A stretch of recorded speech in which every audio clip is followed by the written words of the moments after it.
કેમ છો મિત્રો? આજે અમારી ઓટમની દુકાનની રવિવારની અડધા દિવસની રજા હતી. અમે ખેતર તરફ નીકળી ગયા છીએ. આ અમારો ખેતરનો રસ્તો જાય છે, તમને બતાવીશું ત્યાં જઈને અમે શું ખેતરમાં વાવેતર કર્યું છે. અમે ખેતર તરફ જતા હતા ત્યાં મને એક રસ્તામાં સાપ મળ્યો છે. આ સામે બિલોરીમાંની મકડી કહેવાય છે, અમારી ખેતર બાજુ જે છે.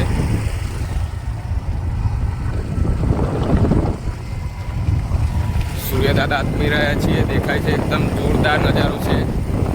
અમે સાંજના ટાઈમે અમે ખેતર તરફ નીકળ્યા છીએ. આ મારું ખેતર આવી ગયું, બધું વાવેતર થઈ ગયું છે. તમને બતાવી શું શું આવ્યું છે. અમારું આખું ખેતર છે. આ સવાસલા ગામ તરફ રસ્તો જાય છે આગળ.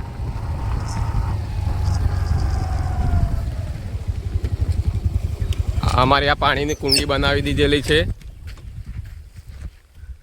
સામે આપણા વિડીયોમાં આવે છે વિક્રમભાઈ છે.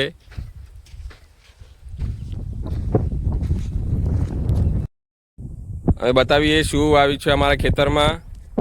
આ મરચી વાવી છે.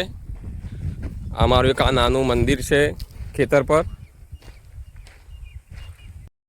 આ અમારા ચોરાનું વાવેતર છે.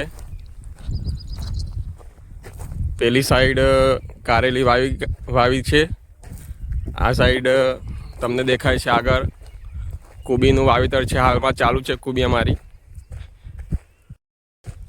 આ કુબી છે. આ સાઈડ અમારા ભીંડાનું વાવેતર કરેલું છે.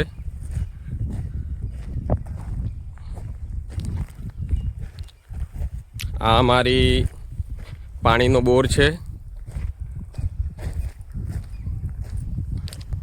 અમારું વાવેતર કેવું લાગ્યું તમે બધા કોમેન્ટ કરો. જોરદાર.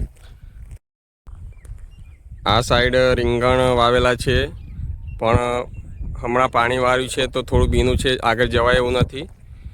એકદમ જોરદાર આખો નજારો છે અમારા ખેતરનો. આ સામે તમને દેખાય બિલોરીમાંની મગરી કહેવાય છે અમારે. આખો જોરદાર નજારો છે.